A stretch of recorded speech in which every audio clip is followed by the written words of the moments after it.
Bien, ahí estamos. Buenas noches. Gracias, Nancy. Nancy ha resuelto problemas técnicos y además es una persona que nos sigue alegrando con su buena onda. Gracias, licenciado Jorge Javier Fernández Chávez. Gracias por acompañarnos. Yo no lo voy a presentar mucho porque usted sabe que yo no lo conozco demasiado y entonces desde esta distancia que nos separa, yo le pediría que usted nos cuente qué titulaciones tiene, de dónde son y qué hace de su vida, además de acompañarnos esta noche, en Bueno, el cierre de la Semana de la Educación Ambiental, además, el cierre, ¿no? bien, buenas noches y gracias Mario por invitarme. Básicamente, yo soy licenciado en Organización y Dirección de Instituciones por la Universidad Nacional de San Martín. Es una carrera vinculada a la administración de organizaciones sin fines de lucro. Luego me he ido especializando en lo que tiene que ver con la gestión de riesgos a desastres. ¿Sí? Tengo una diplomatura internacional en políticas públicas, gestión de riesgos de desastres y derechos humanos para América Latina y el Caribe, realizada en Chile. Tengo estudios de maestría en Derechos Humanos, Estado y Sociedad en la Universidad de 3 de Febrero.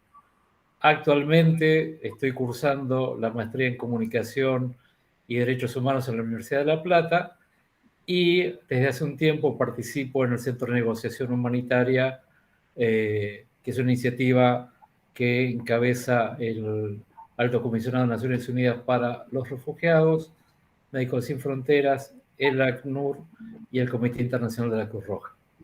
Mi especialidad tiene que ver con temas humanitarios básicamente. Vengo de trabajar hace más de 25 años en el sector social, en organizaciones vinculadas a la ayuda humanitaria, a la gestión de riesgos. Hasta el año pasado estuve dirigiendo un centro de apoyo a refugiados aquí en Buenos Aires. Actualmente trabajo para una organización basada en la fe, CREAS, que trabajo sobre procesos comunitarios que tienen que ver también con la justicia climática, con la justicia social y la justicia de género. Así que me ocupo de esas cosas, básicamente. Bueno, bueno, ya lo peor pasó. Así que dele con lo que usted preparó, Jorge. Bien, cuando me invitaron yo dije, no soy especialista en medio ambiente, pero lo que hago muchas veces tiene que ver con el medio ambiente. Para eso preparé una presentación que voy a compartir, si la cámara me acompaña. Vieron que dice que puede fallar, ¿no? Entonces, vamos a seguir probando. Siempre, Ahí está. siempre, siempre. ¿La ven? La verdad que no, pero ahora parece que viene. Ahí viene, Jorge, ahí viene. Ahí llegó. Bien. Yo a partir de ahora no los veo a ustedes, así que la primera cuestión que me planteé, hice un planteo en relación si era posible educar con una perspectiva ambiental tanto hoy y en el futuro, ¿no? Eh, entonces, a partir de eso me empezaron a surgir un montón de interrogantes y pensaba que esos interrogantes podían venir bien para cerrar un poco esta semana de educación ambiental. Lo primero que también fui pensando, digo, bueno, ¿cuáles son los marcos que tenemos, ¿no? O sea, ¿qué definición de educación ambiental tenemos formal, oficialmente? Aquí ustedes la pueden ver, seguramente la habrán escuchado, recordado, analizado durante todas las jornadas que han compartido estos días, pero voy a tomarme de dos o tres cuestiones fundamentales para poder pensar luego y estos interrogantes. Tengo en realidad más preguntas que respuestas, ¿sí?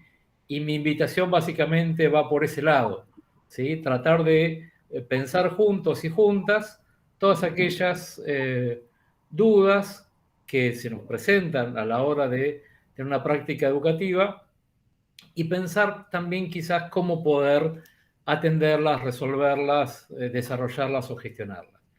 Lo que me gustó de esta definición de educación ambiental, que está en el sitio oficial de Ambiente, tiene que ver con que la educación ambiental es un campo de intervención político-pedagógica, y esto me pareció sustancial, o sea, la práctica pedagógica como parte del quehacer político, eh, es un campo de Jorge, intervención. ¿Sí? ¿Me escuchas? sí, y me parece que quedó una imagen que podría avanzar sobre otra, ¿no? O sea, es un PowerPoint lo tuyo, es una Sí, presentación con... y está solamente la primera. sí. ¿Qué es la ¿Era educación lo ambiental, dice? previsto? Sí. Bien, pensé que habías Yo, pasado. no. Tranquilo que yo la iré pasando y ahí iremos viendo. Gracias por recordármelo. Bueno, decía que la educación ambiental es un campo de intervención político-pedagógica que impulsa procesos educativos integrales orientados a la construcción de una racionalidad ambiental. Esto me pareció central. Y luego avanzando también en la definición, habla de un proceso continuo que promueve la sostenibilidad como proyecto social, entendiendo que esto implica un desarrollo con justicia social, distribución de la riqueza, preservación y conservación de la naturaleza, la igualdad de género, la protección de la salud, la democracia participativa y el respeto por la diversidad cultural, entre otras, ¿no? Y esto me parecía que era importante, y yo digo, bueno, pero ¿esto de dónde salió? Esto claramente está apoyado, construido, ¿sí? Desde nuestro marco normativo que es la Constitución, la Ley Nacional de Educación y la Ley General del Ambiente. Claramente todos estos instrumentos nos brindan un marco de protección, si se quiere, normativo, jurídico, que luego va a encauzar o va a tener que ser sobre el cual los van a ser los pilares con los cuales se va a ir desarrollando la práctica educativa desde nuestro rol como docentes a cargo de un curso, de un aula, de una división. Entonces, el artículo 41 de la Constitución Nacional ya nos habla del derecho a un ambiente sano. ¿Sí? Entonces, la primera cuestión que me parece reforzar es que cuando hablamos de cuestiones ambientales no estamos hablando quizás por la acción que hacemos o generamos o impactamos en el medio ambiente, sino que estamos hablando de una perspectiva de derechos. Y como tales deben ser protegidos, como tales son necesarios conocer, desarrollar y gozar claramente. En esta perspectiva también normativa, la Ley de Educación Nacional, la Ley General del Ambiente, nos dan otros elementos también para trabajar.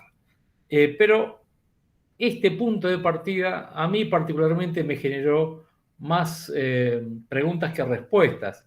Y como mi proceso particular de aprendizaje siempre fue desde la práctica a la teoría y de la teoría luego a la práctica y su dialéctica, yo dije, bueno, bárbaro con estos marcos conceptuales y demás, pero ¿qué pasa en la realidad real? No en la que nos gustaría, ¿sí? Lo cierto es que desde hace más de un año y medio el mundo en el que vivimos se vio afectado por un virus, ¿sí? Que ha generado claramente una pandemia pocas veces vista, pero lo que más ha hecho visible esta pandemia, junto con, bueno, miles de muertos, millones de pérdidas, no solamente de vidas humanas, sino también es el tiempo en el que el planeta se paralizó y todos y todas de alguna manera estamos afectados o atravesados por lo que este virus va generando. Pero lo que puso sobre la mesa este virus tiene que ver con las desigualdades. Claramente no todo el mundo fue afectado, ¿sí? En esta pandemia de igual modo. No todo el mundo atravesó y atraviesa los tiempos de cuarentena de igual manera, ¿sí?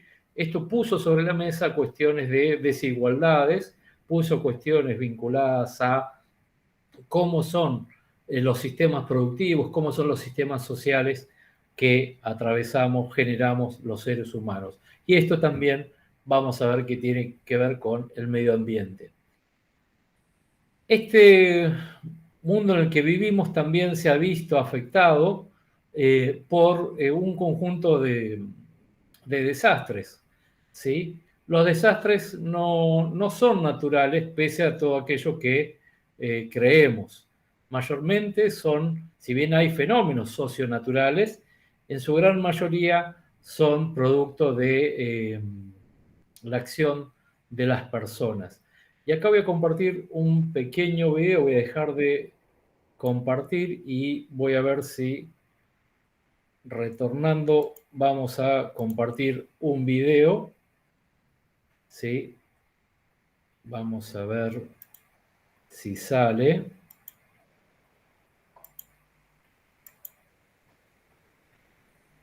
¿Ahí se ve el video? Hasta ahora no. De cualquier manera, ¿Ahí lo ven? Jorge, hay posibilidad. Ahora pareciera que estamos, ¿eh?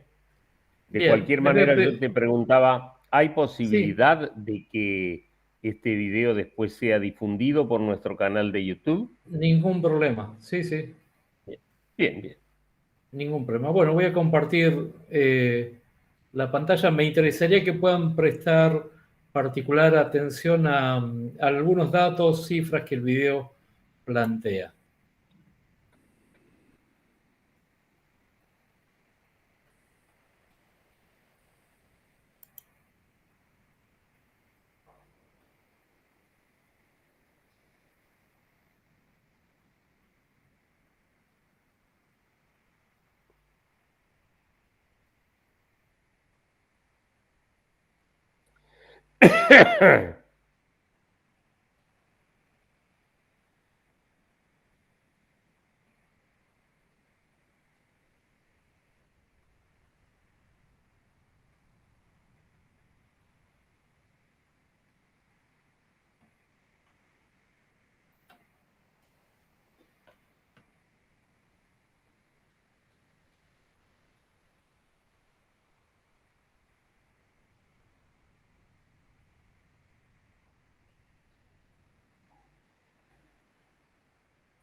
Claramente lo que el video va planteando es cómo en los últimos 20 años se ha incrementado la cantidad de desastres que ha habido y que esto pareciera tener cada vez más recurrencia, ¿no? Entonces, ya ahí tenemos otro desafío que debemos abordar. Y de vuelta la pregunta será, ¿qué tiene que ver con el ambiente, no? Vamos a continuar un poco con la presentación. Ahí, díganme si la están viendo. Te comento, Jorge, que nos está acompañando la directora del instituto, la licenciada María Cristina Castro. Te lo comento porque la ves ahí Bien, un poquito congelada, pero no es del frío, sino porque la imagen quedó. bien. También podría eh, partir que es el producto del cambio climático, ¿no? no creo, pero bueno, avancemos, todo bien. Bien.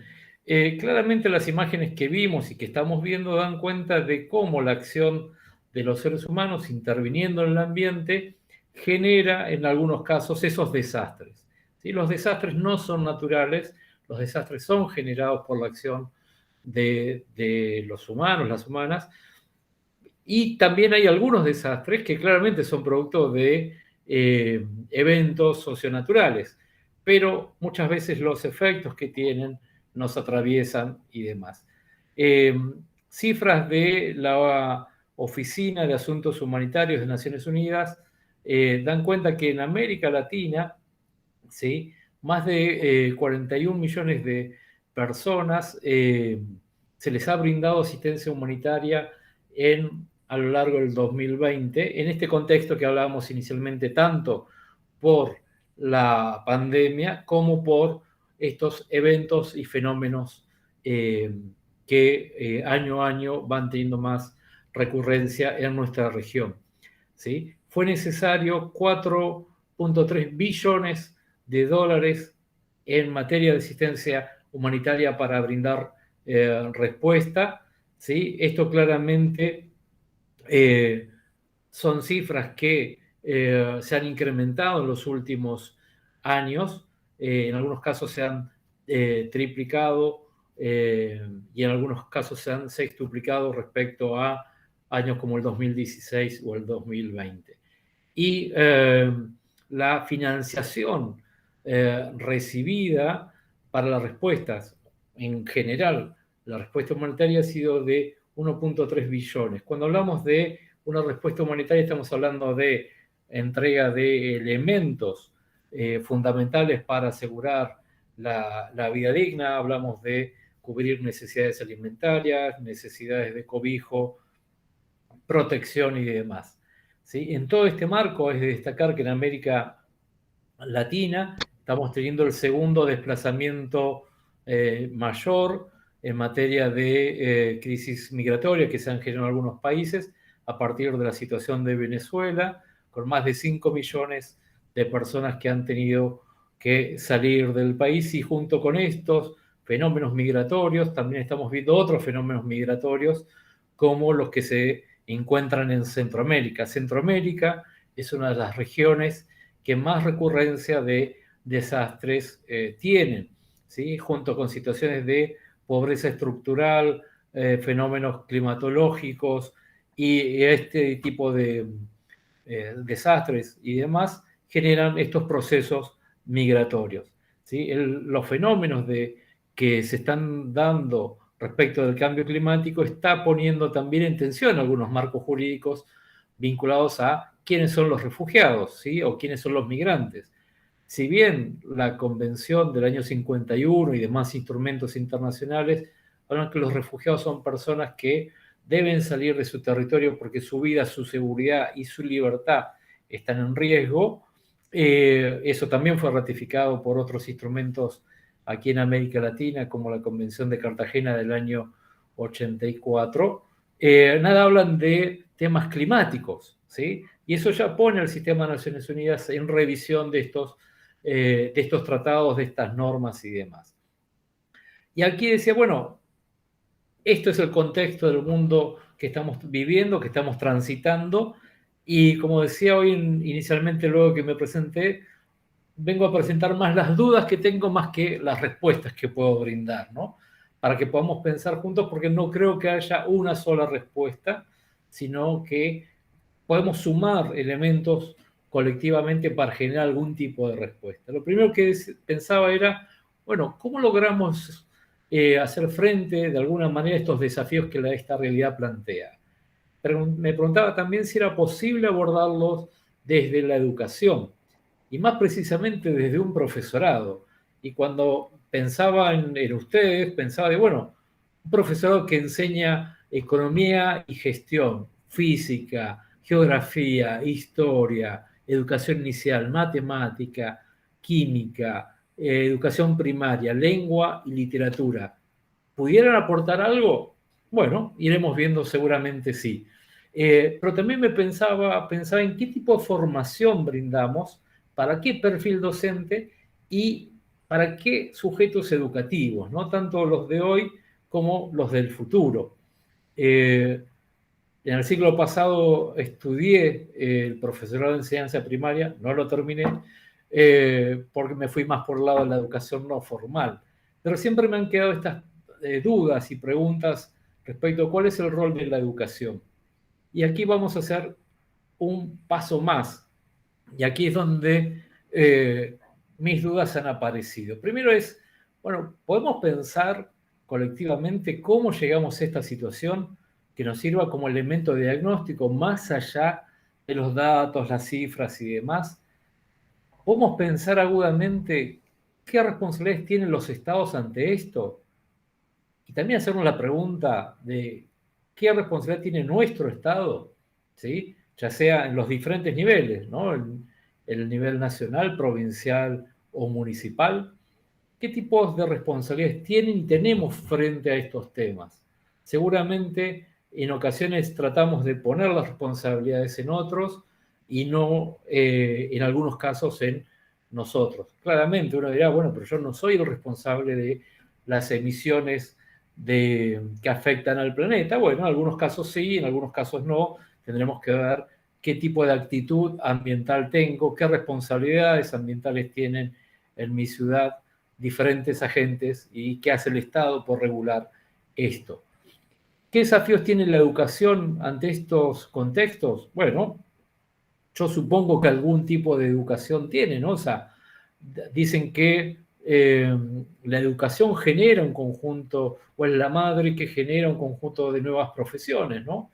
O nuevos sujetos que intervienen en la realidad. Entonces, creo que también algunas preguntas podemos hacernos por ahí. La otra es si la educación formal es la única llave para abordar estos desafíos.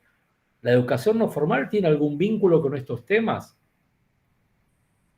No sé, tendremos que verlos y pensarlo, pensando que la educación formal y no formal pueden ser elementos que hagan una diferencia. También es importante poder pensar colectivamente y detectar quiénes son los actores sociales, los actores políticos, económicos y religiosos involucrados. ¿Y por qué digo actores religiosos? En los últimos años, las organizaciones basadas en la fe, las diferentes iglesias, en algunos casos han pasado a ser un factor eh, político, a ser un actor político, y en esos casos también han tenido no solamente una voz profética, digamos, en esta materia, sino también acción concreta sobre el ambiente.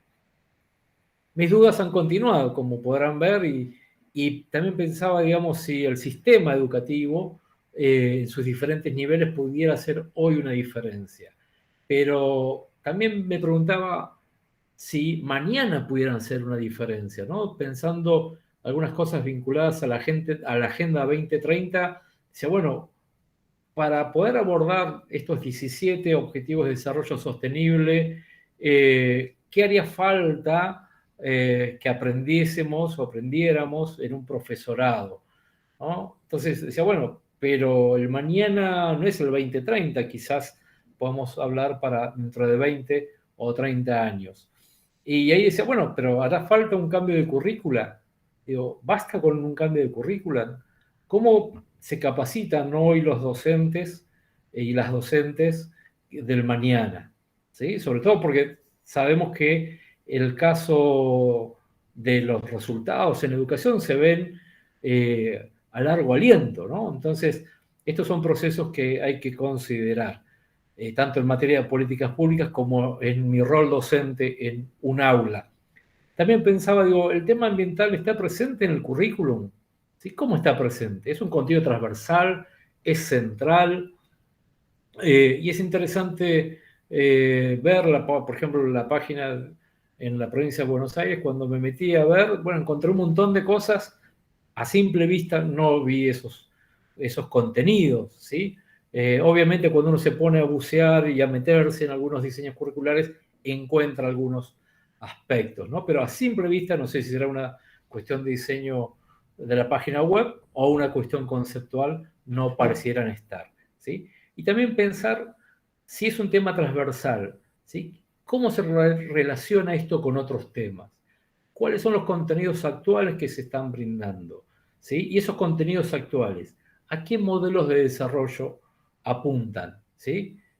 ¿A qué tipo de modelo de país, si se quiere, también apuntan o interpelan? ¿Tenemos conciencia de los modelos de desarrollo que promovemos desde nuestras prácticas educativas o no? Y tenía que ver con esta cuestión de la conciencia como un instrumento también práctico que se puede traducir desde lo que hacemos, ¿sí? Pero es producto de la reflexión, es producto de los interrogantes que podemos generarnos, ¿no?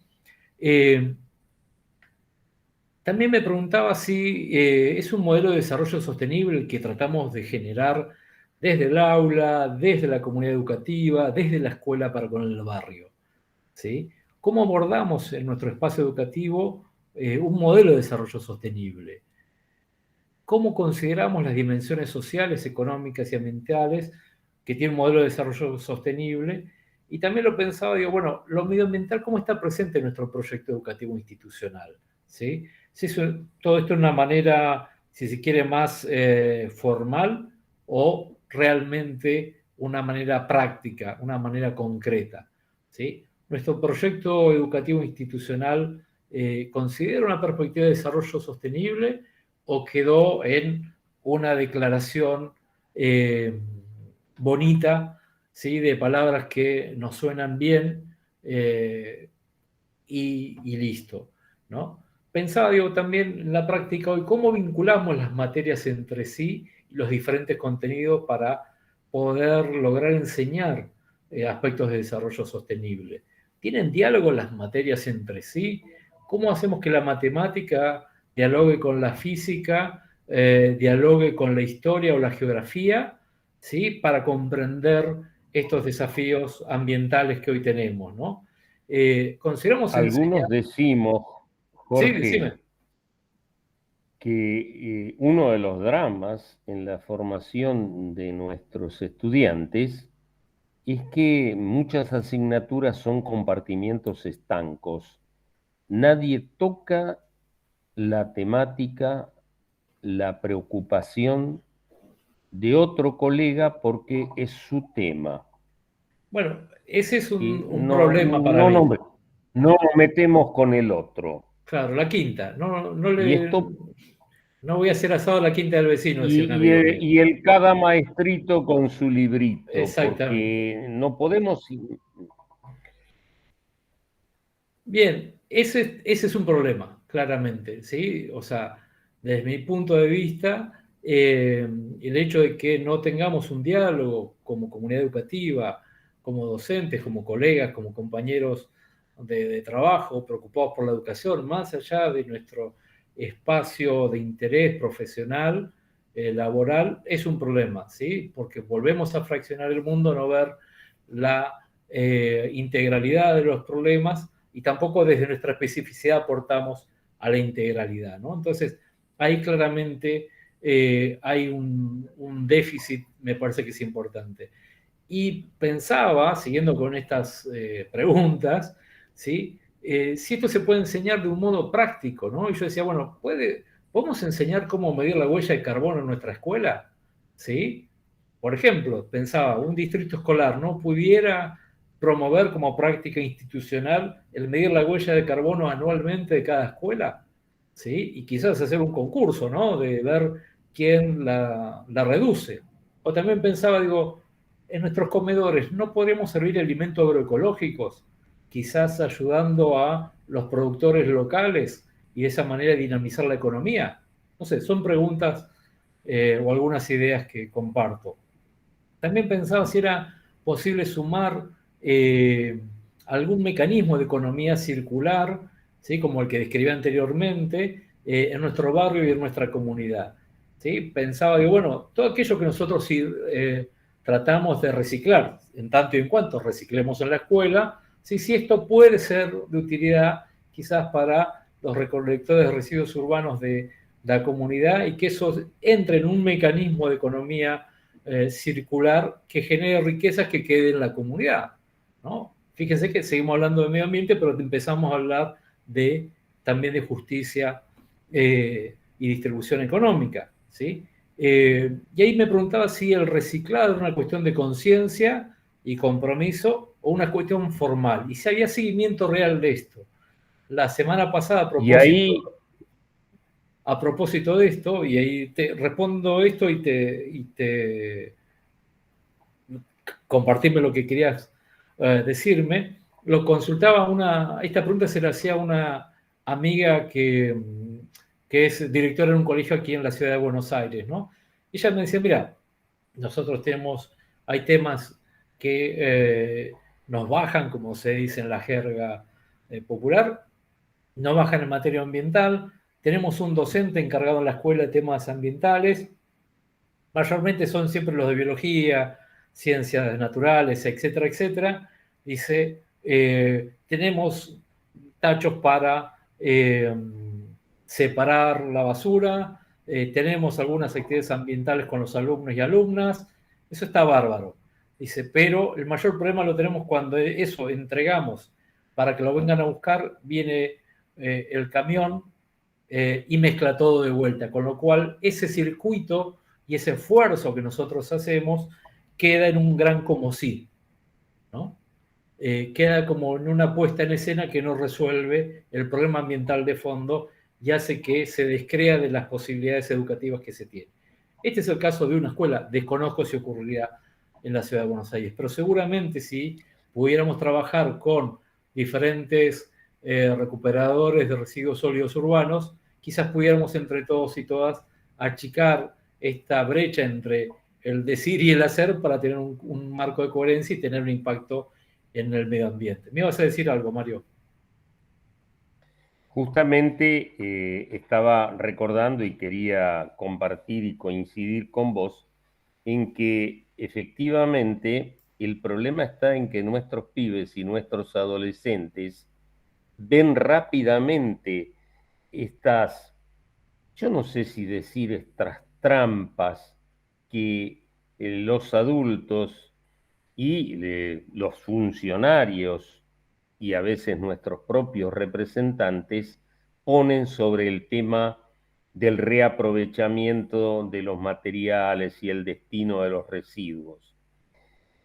Cuando nosotros hemos impulsado que se coloquen en los patios y en las aulas estos recipientes para separar los residuos, para clasificarlos, rápidamente los pibes, los adolescentes, vienen y nos dicen, pero profe, no tiene sentido, porque esto al final lo mezclan todo. El recolector mete todo en el mismo camión y va a parar al mismo lugar. Bueno, Y ese es un no desafío, pensamos, exactamente.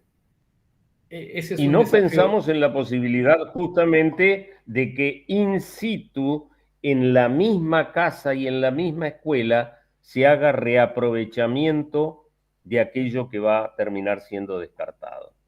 Y exactamente. no estamos construyendo conciencia ambiental. Ahí me preguntaba, siguiendo un poco eso, si la escuela dialogaba con el barrio, ¿no? O sea, porque digo, una escuela también tiene, una escuela primaria, secundaria, tiene diálogo, debería tener diálogo con su consejero escolar. El consejero escolar con las autoridades del Poder Ejecutivo o Legislativo de su municipio, al menos, ¿no? Digo, como para pensar en cuáles son también los caminos que pueden ayudar a achicar estas brechas, ¿no? De entre el decir y el hacer. claramente el ejemplo es el primer educador, ¿sí? Y si queremos generar conciencia, el ejemplo es importante desde mi punto de vista.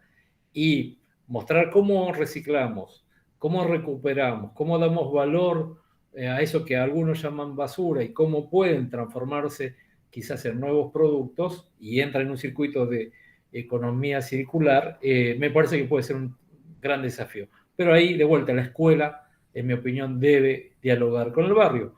Y también pensaba si los docentes, junto con los alumnos, son sensibles a las problemáticas ambientales de la comunidad y del barrio, ¿no? Digo, o no, o han caído tanto en el descrédito, ya sea por las políticas públicas, por las prácticas ciudadanas, por los mensajes que algunos centros de poder dan, que ella dice, bueno, no se puede hacer nada, ¿qué querés? Si esto es así, funciona así, ¿no? Entonces pensaba cómo íbamos aterrizando todos estos conceptos complejos en el aula, ¿no?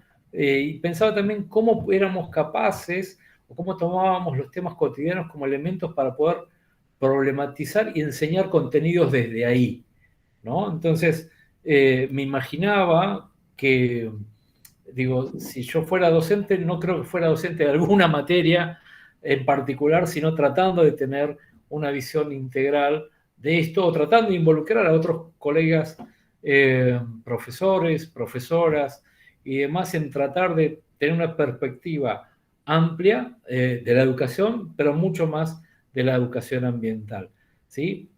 Y también pensaba, bueno, ¿qué tipo de herramientas se necesitan hoy para llevar la tarea docente adelante? ¿Sí? Hay algunos espacios también, pensaba, para dialogar y aprender y desaprender sobre estas prácticas. Bueno, ahí hay organizaciones, la UNESCO también tiene marcos de referencia, en nuestro país también hay marcos de referencia y demás, pero claramente se requieren, ¿sí? Me parece a mí, herramientas también para poder llevar esto adelante, ¿sí? Y cuando hablo de marcos de referencia también hablo de narrativas, ¿no? Bajo qué modelos, bajo qué concepciones, ¿sí? Tomamos nuestra labor educativa y tenemos un énfasis ambiental. Veíamos que había unos marcos de referencia jurídicos, normativos, pero no necesariamente esos se traducen en herramientas pedagógicas, didácticas y demás, ¿no? Entonces, digo, me parece que hay un campo también a considerar. Pensaba también cómo nos formamos en estos marcos de referencia y en sus instrumentos, ¿sí? Y no necesariamente hay que ser abogado para comprender la ley general de ambiente o la ley de educación o la nueva ley de educación ambiental integral, ¿no? Entonces, me hacía otros cuestionamientos. Si seguía viva de alguna manera nuestra capacidad de asombro y ganas de aprender como docentes, como adultos, como adultas, o nos dejamos llevar por las rutinas, por la burocracia institucional y los vaivenes estatales, ¿no? Y bueno, acá hay un componente actitudinal que me parece que también es importante subrayar, ¿no? También pensaba, bueno, ¿qué tipo de pautas de consumo promovemos, ¿no? Trabajamos en cuestiones de agroecología, ¿qué modelo de alimentación promovemos en la escuela? ¿Sí? Sigue estando el kiosquito con las mismas cosas de cuando algunos de nosotros éramos pequeños, o hay frutas, hay frutos secos, no sé, otro tipo de cuestiones que también en ese proceso de consumo, de cuidado de la salud, haya elementos educativos en materia ambiental, ¿sí? ¿Cómo vinculamos con las lógicas de comercio justo y de cercanía, ya sea por medio de ferias u otros esquemas, a la escuela, ¿no? Entonces pensaba, digo, bueno, quizás sea interesante problematizar un poco sobre qué comen nuestros alumnos y alumnas en el comedor o en los recreos, ¿sí? Y cómo también desde la escuela podemos llevar pautas nutricionales en este contexto tan difícil también para con las familias, ¿no? También pensaba, Y ahí, Jorge, estas son las últimas preguntas, digamos, para luego abrir un diálogo. Sí, decías. no, no, que esto no es nuevo. Yo recuerdo que mi esposa, siendo directora de escuela hace más de 20 años, venía y me decía, es terrible el problema, la incongruencia que se nos plantea cuando la cooperadora escolar, que es el soporte económico de la escuela, me señala que no pueden dejar de vender golosinas porque las golosinas sostienen a la cooperadora, las frutas no. Bueno, ahí está Entonces, un los mismos campo, claro, cooperadores, sí. conscientes de esto, decían, estamos atrapados, no podemos vender frutas porque los chicos no tienen el hábito y porque por otra parte las frutas no nos pueden dejar nunca el margen que nos dejan las golosinas. Bueno, pero quizás la creatividad sí nos puede dejar los márgenes que necesitamos para sostener la cooperadora. Digo, me parece que es interesante y es real ese factor y ese problema, pero también uno puede hacer un trabajo educativo para con las familias, para que puedan desarrollar algún marco de conciencia y quizás pensar que el sostenimiento por medio de la cooperadora para útiles escolares u otros elementos puede venir de otra forma u otra manera, ¿no? Pero bueno, ese es todo un tema y un desafío de la práctica considerar. Porque así como hay un modelo, yo cuando estudiaba en el profesorado, siempre me acuerdo un profesor de teoría de la educación me decía, mira, por lo general hay un modelo de docente y hay un modelo de alumno. Hay un modelo de alumno y por ende digo, también hay un modelo de familia y hay cosas que vamos reproduciendo, ¿sí? Generación tras generación hasta que alguien se corre, cambia la mirada, la perspectiva y vamos cambiando un poco, ¿no? Y ahí también pensaba cómo podemos articular los contenidos con el sector privado, ¿sí? Y ahí me parece que también hay una construcción que hacer, ¿no? Y también pensaba si esto a nivel local se podía dar con el sector social y el sector ambiental, ¿sí? Creo que son elementos en esta lógica del diálogo de la institución educativa con su ambiente cercano, con su contexto. También pensaba si para que esto fuera necesario había que hacer algún cambio a nivel del currículum, a nivel provincial, o también si se pudiera quizás pensar una currícula para el cambio, ¿no? Quizás pensar, tensionar cuáles son los desafíos de la educación hoy, de las escuelas hoy, también bajo qué paradigma educamos, ¿sí? Si quizás podemos pensar desde otros paradigmas, quizás un poco más desde el paradigma de la complejidad, ¿sí? Tomar otras referencias, ¿sí? Más quizás que toman el medio ambiente, la ciudadanía, el desarrollo sostenible, la justicia social, la justicia ambiental como elementos para considerar. Quizás la perspectiva del buen vivir que tienen algunos pueblos latinoamericanos nos pueda ser de utilidad para referenciarnos, para pensar otros modelos económicos, otros modelos sociales y demás, ¿no? Y ahí también, pensando todo eso, venían nuevas preguntas que tienen que ver, bueno, ¿cuál es el tipo de ciudadanía responsable, tanto local y global, promovemos, ¿no? Cuánto a veces, cuando hablamos de cuestiones ambientales, nos olvidamos que estamos hablando de una cuestión de derechos humanos. También pensaba la necesidad de vincular lo ambiental con otras perspectivas u otras miradas interseccionales. El medio ambiente, los efectos del no disfrute del medio ambiente no afectan por igual tanto a hombres como a mujeres, a niños como a adultos mayores, ¿no? Entonces, a personas de la ciudad o de los ambientes rurales. El año pasado, trabajando con unas organizaciones del Chaco, me decían que el principal desafío para ellos, trabajando con población aborigen, era que explicarles cómo era esta cuestión del virus, ¿no? Sobre todo a gente que vivía, tanto criollos como indígenas, que vivían en centros alejados, en algunos parajes alejados de las grandes ciudades, ¿no? ¿Cómo era esta cuestión del barbijo? O explicar esta cuestión, reforzar algunas pautas de higiene que desnudan nuevamente problemas estructurales vinculados al acceso al agua, al acceso a algunos bienes de consumo relacionados a la higiene y demás. Entonces, claramente, estos son algunos de los interrogantes que nos plantean estos tiempos. Hoy escuchaba algunas noticias en la mañana cuando hablaban un poco de la pandemia a nivel global en algunos continentes y se preguntaban, bueno, ¿por qué África tenía tan bajo nivel de contagios, siendo que es uno de los continentes más pobres y desiguales junto con América Latina? Y claramente se da por cómo están las poblaciones desarrolladas, ubicadas mayormente en el ámbito de la ruralidad, a diferencia de muchos de nuestros países donde en 10, 15, 20 grandes ciudades se concentran más del 80% de la población, ¿no? Y eso también me llevaba a pensar respecto a estas miradas interseccionales, si hay un solo ambientalismo. Claramente, algunos dicen que sí, no creo que haya un solo ambientalismo. Lo que sí creo que el ambientalismo nos permite tener diferentes miradas, ¿sí? Algunos hablan del ecofeminismo, ¿sí? Otros hablan de la eco-espiritualidad o la ecoteología.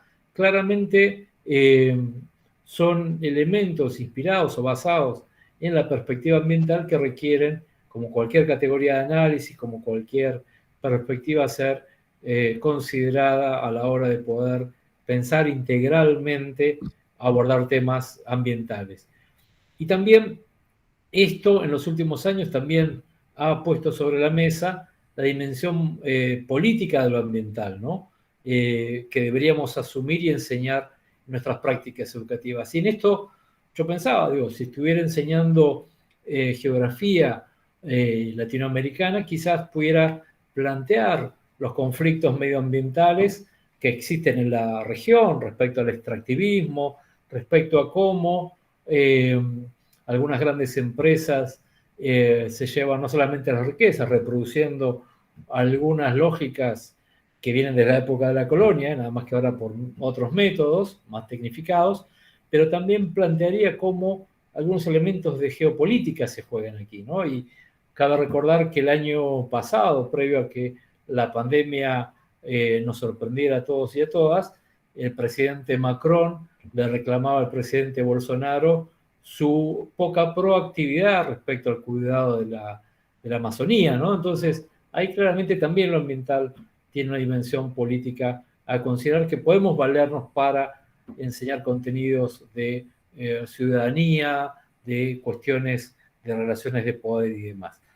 Y ahí también volví a seguir con mis preguntas, ¿sí? Respecto a qué tipo de transformaciones personales, profesionales o institucionales debemos promover y o transitar, ¿no?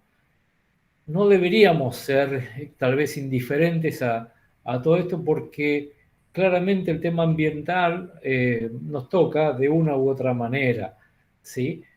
Más allá de cualquier definición, también es posible pensar qué mundo vamos a dejar a las generaciones que nos siguen, ¿sí? ¿Cómo será el mundo en el cual habitarán nuestros hijos o hijas? ¿Cómo será el mundo dentro de 20, 30 o 50 años, ¿sí? Si algunas islas desaparecerán como producto del cambio climático, ¿sí? Los habitantes de las islas Fiji, ¿dónde tendrán acogida? ¿Serán parte de un nuevo estado? ¿Perderán su ciudadanía? ¿Habrá una convención de refugiados ambientales? ¿Habrá algunas cosas que podremos hacer? Y ahí pensaba, bueno, para cerrar este tren de preguntas, si tenemos que seguir teniendo miradas clásicas o si podemos asumir otras vinculadas a la complejidad, ¿no?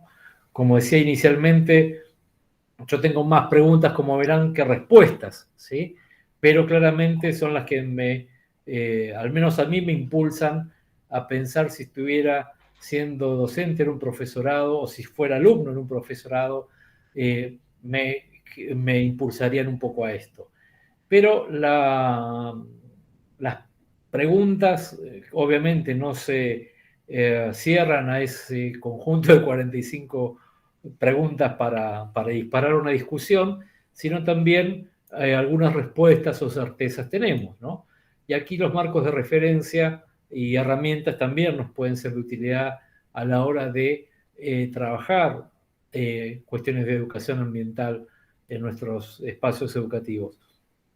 Primero, claramente, como hablaba, la cuestión ambiental es una cuestión de derechos humanos, ya está reflejado en nuestra Constitución, en la legislación nacional. Es interesante cómo se puede ver, y en los últimos años con más claridad, que hay planes nacionales de gestión de riesgos a desastres y al cambio climático. Ustedes pueden entrar a las páginas y ver cuáles son los planes y cómo el Estado nacional se prepara para hacer frente, para reducir riesgos, para abordar los desafíos del cambio y la adaptación a estos fenómenos climáticos. Cuando hablaba hoy de narrativas, claramente suele haber elementos que nos inspiran, más allá de luego volverse instrumentales, a poder pensar, a poder actuar, ¿sí?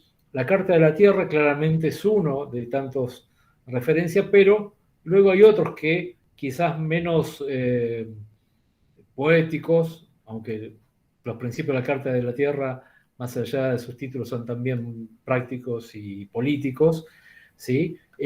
Hoy por hoy podemos tener, por un lado, los informes del panel de expertos de cambio climático, las conferencias que ha habido de cambio climático, próximamente habrá otra, la COP26, que son instrumentos internacionales, acuerdos que están tratando de llegar para, desde las más altas esferas, poder hacer frente a los fenómenos que atravesamos como planeta. No hay un planeta B, eso ya lo sabemos hace rato, pero hay que hacer una acción que vaya desde lo global, lo nacional, pero también desde lo local.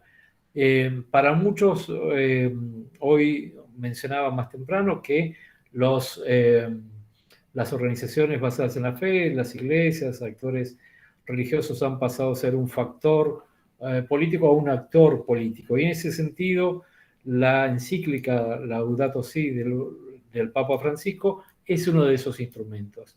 Claramente para el mundo católico pudiera tratarse de una encíclica más que un Papa desarrolla como parte de su pensamiento, como parte de su legado para la Grey Católica, pero en los últimos años y cada vez con más fuerza, Laudato Si es un instrumento, una carta en la navegación que va más allá del mundo católico. Da unas pautas éticas, da unas pautas de consumo, da unas pautas políticas también por donde andar y transitar. Y es interesante que pudiéramos recuperar estos sentidos también de estos instrumentos, más allá de cuál sea nuestra confesión religiosa o si no tenemos ninguna, pero claramente nuestros valores de tratar de que este mundo sea para todos y todas mejor. Ahí vamos a encontrar algunas claves que pudiéramos trabajar en clave de ética, que también me parece es un contenido interesante en cualquier profesorado. Luego, a nivel del sistema de Naciones Unidas, la Agenda 2030 y los 17 Objetivos de Desarrollo Sustentable también nos dan una carta de navegación para tratar desde el espacio educativo cuestiones económicas, cuestiones de género, cuestiones de desigualdades, pobreza, pesca, derechos, tratados internacionales, trabajo decente, etcétera, etcétera, etcétera, ¿no? Y por último, el Acuerdo de Escazú. El Acuerdo de Escazú recientemente ha sido aprobado, sancionado en los últimos años, ¿sí? Luego de varios años de negociación, y es un acuerdo que surgió en Escazú, Costa Rica, en lo cual también brinda protección para los activistas en materia de derechos humanos y vuelve a poner en el rol de los estados, ¿sí? Un conjunto de responsabilidades donde aquí también la educación juega un rol central. Ahí también hay otros elementos que me parece que un estudiante, un profesor de cualquier materia pudiera valerse como para poder desarrollarlo y trabajarlo como contenido, ¿no? Y aquí de vuelta la pregunta inicial, ¿es posible educar con una perspectiva ambiental para hoy y para el futuro? No sé, entiendo que sí, yo creo que sí. Mi pregunta ahora sería para ustedes, si ustedes creen que es posible, ¿no?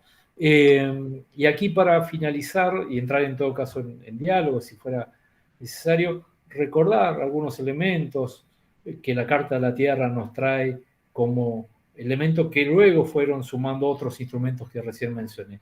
Primero, el respeto y el cuidado de la comunidad de la vida, ¿sí? Después lo que tiene que ver con la integridad y la ecología, luego la perspectiva de justicia social y económica, y por último la democracia, la no violencia y la paz para que ese mundo pueda ser más verde, pueda tener un desarrollo sostenible y demás. Y como dijo Chico Méndez, si la ecología sin lucha social es simplemente jardinería, y yo creo en eso, ¿sí? Chico Méndez fue un activista brasilero que por su lucha por el cuidado de la Amazonia perdió su vida, ¿sí?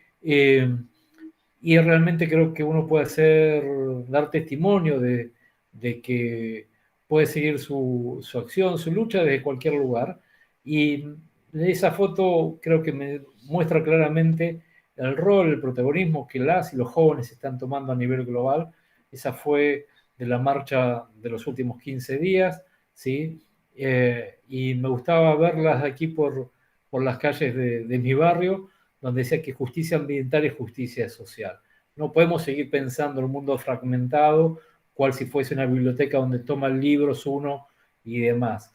Claramente tenemos un único planeta, si hay una parte del planeta que se está muriendo, nosotros somos buena parte responsable de ellos, pero hay otra parte del planeta que también se está salvando y también podemos ser parte de ello. La solución está en nuestras manos y como decía Paulo Freire, la educación no cambia el mundo, pero cambia las personas que van a cambiar el mundo. Y creo que desde el rol que docentes, alumnos, alumnas tienen un profesorado, eso puede ser una gran hoja de ruta para poder navegar y poder seguir interrogándose, problematizando y a partir de buscar más preguntas desde la práctica, poder pensar luego colectivamente más respuestas. Así que, bueno, muchas gracias por la invitación y, bueno, a vuestra disposición. Profesor, la verdad, un placer escucharlo. La verdad que muy, muy interesante todos los conceptos que ha vertido y la verdad que me llevan a pensar en muchas de estas cuestiones que ha mencionado, ¿no? En principio, la separación que hay entre los saberes que transmite la escuela y lo que sería la vida privada de las personas, la cotidianeidad. Este paradigma ha estado en vigencia durante muchísimo tiempo y la verdad que no hace tanto tiempo que esto ha cambiado.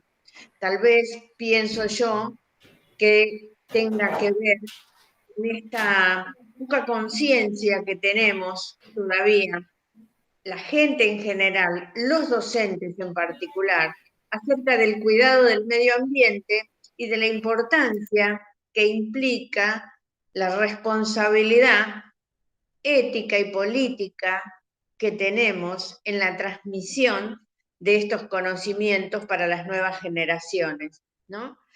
Y me planteaba esto acerca del contexto de pandemia en el cual entramos hace 20 y pico de meses, que el aislamiento que tuvimos todas las personas, los seres humanos, en términos generales, en algún punto nos hizo tomar conciencia de la gravedad de la situación del medio ambiente.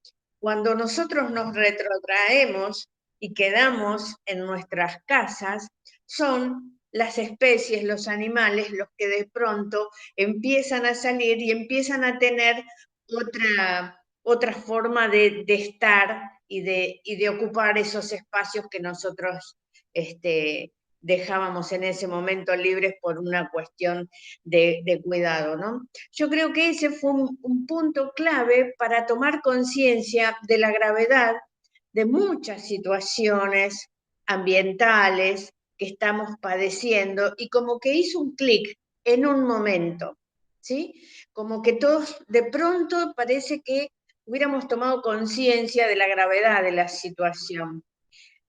Sin embargo, unos meses después, ya a punto casi de volver a nuestra manera de vida anterior, parece que ya nos olvidamos de esa situación y nuevamente esta cuestión de no tener una conciencia clara, o por lo menos no tenerla presente como sujetos, como personas comunes y corrientes, y mucho más como educadores, ¿sí?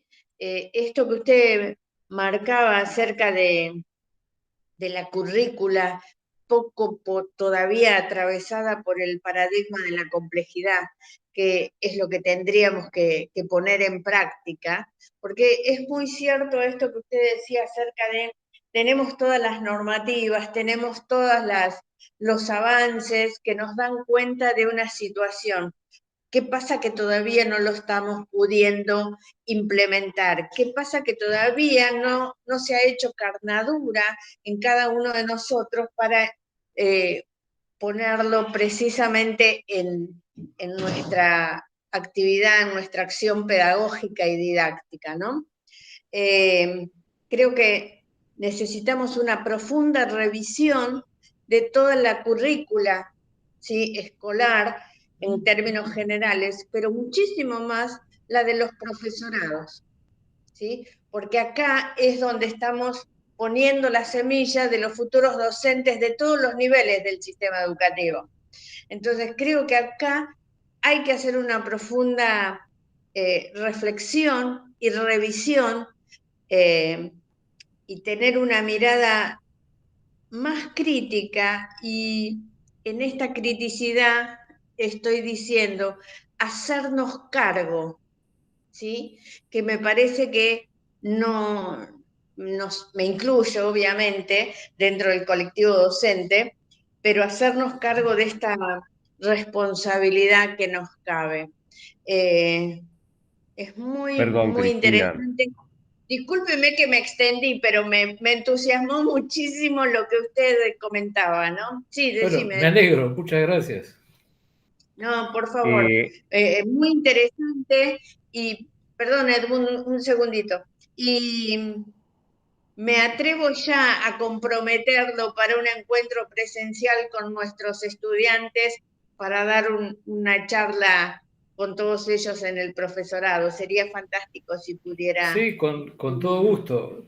Soy una duda caminante, como verá. Tengo más preguntas que respuestas, ¿sí? Pero Pero sí, con todo gusto. me pareció sumamente interesante esta mirada para los docentes y también para los estudiantes que se están formando. De manera que me parece que merece ese espacio para charlar y reflexionar entre todos. Con gusto. Perdón, decime. no, lo que se me ocurría, en algún Sí, punto Jorge lo señalaba, que a lo mejor tenemos muchas cosas para aprender nuevas, pero desgraciadamente vamos a tener que desaprender una serie de claro. hábitos, Sí, una sí. serie de impulsos que nos llevan a hacer lo que no conviene, lo que no es sano, lo que no nos ayuda, lo que no ayuda a los otros. Y bueno, recién ahí podremos aprender a hacer lo que sí, pero habrá que desaprender cosas. Tenemos muy malos hábitos en muchos aspectos. Por mi parte, Sí, sí. Jorge, yo no puedo preguntar más. Adrián no nos acompañó desde el principio y a lo mejor quiere preguntar algo. Me parece que puede haber alguien más también, pero no vemos. Así que, Adrián, estás invitado a preguntar lo que te parezca antes de que cerremos el encuentro.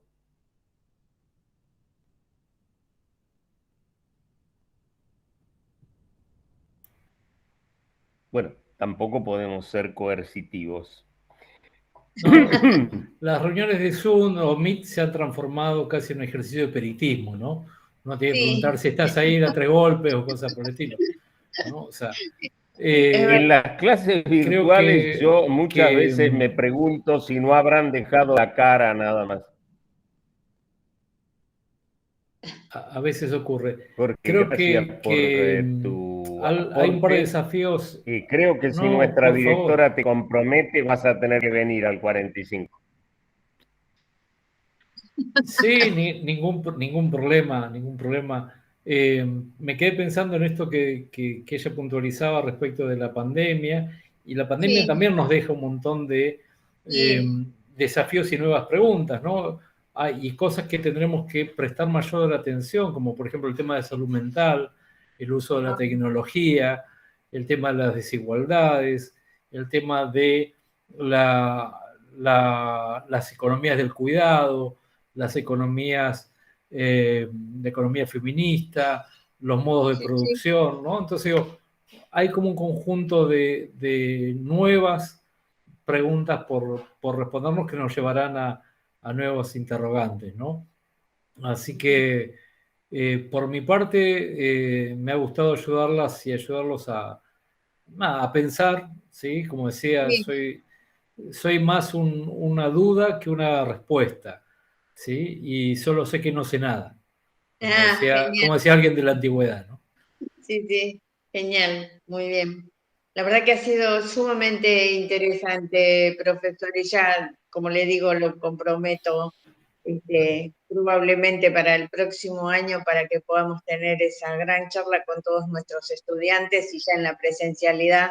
Así no tenemos estas cuestiones de la virtualidad que si bien por un lado nos acercan, por otro lado también nos alejan por esto que decía usted, ¿no? Como una sesión de espiritismo que no sabemos si el otro está o no está. Así Es- es, así es. Así que me, lo felicito, me encantó su Bueno, ponencia. muchas gracias. No puedo decir que me emociona mucho, pero es cerca de eso, ¿sí? Pero Porque debo confesar que algún día quise ser profesor y no llegué, ¿sí? no, por O sea, favor. profesor de Puede- primaria no pude llegar a ser. Luego sí di clases en la universidad, Muy pero bien, bueno, puede intentarlo en el 45 que lo vamos a recibir con gusto. bueno, lo tomo en cuenta. ¿Cómo Gracias. no? ¿Cómo no? Por favor. Edmundo, estás muteado, Edmundo. Estás muteado. Sí. Ahí está, ahí está. Te pido que, despidiéndolo a Jorge, des también el cierre de esta semana de la educación ambiental integral, porque hemos con Jorge terminado este recorrido. Se nos han perdido algunas participaciones por problemas técnicos, por problemas de salud. Sí, La sí. doctora Fernández de Bouzo, que tenía a su cargo el tema de ecofeminismo, que no es un tema menor, no ha podido, tiene enferma la mamá, así que se disculpó. Y después, bueno, han pasado cosas. ¿Cuándo no han pasado cosas? Por mi parte, gracias Jorge, gracias Nancy, gracias Adrián, gracias Cristina, y te invito a que cierres el encuentro. Bueno, cómo no, un placer hacer el cierre entonces de esta semana de la educación ambiental que ha tenido tantas importantes personalidades que han pasado por estos espacios, comentando sus investigaciones, sus miradas y los trabajos de los estudiantes que han participado, lo mismo que a todas las personas que han trabajado y que han aportado de alguna manera u otra su granito de arena para llevar dentro de la complejidad que significa la virtualidad esta semana adelante. Destacar que la Semana de la Educación Ambiental ha sido distinguida por el municipio como una actividad de interés municipal, así que me parece muy importante el nombramiento que nos han dado. Felicitarlos a todos, agradecerle nuevamente el maravilloso cierre que ha hecho el doctor Jorge Javier Fernández, y saludarlos a todos y esperarlos en un próximo encuentro. Tal vez, y esperemos que sí, que sea presencial. Gracias a todas, a todos. Profesor, nuevamente los saludo. Muchas gracias. Estamos cerrando entonces este recorrido y saludándolos, agradeciendo otra vez, Cristina, Nancy, Jorge. Nos vemos. Hasta luego.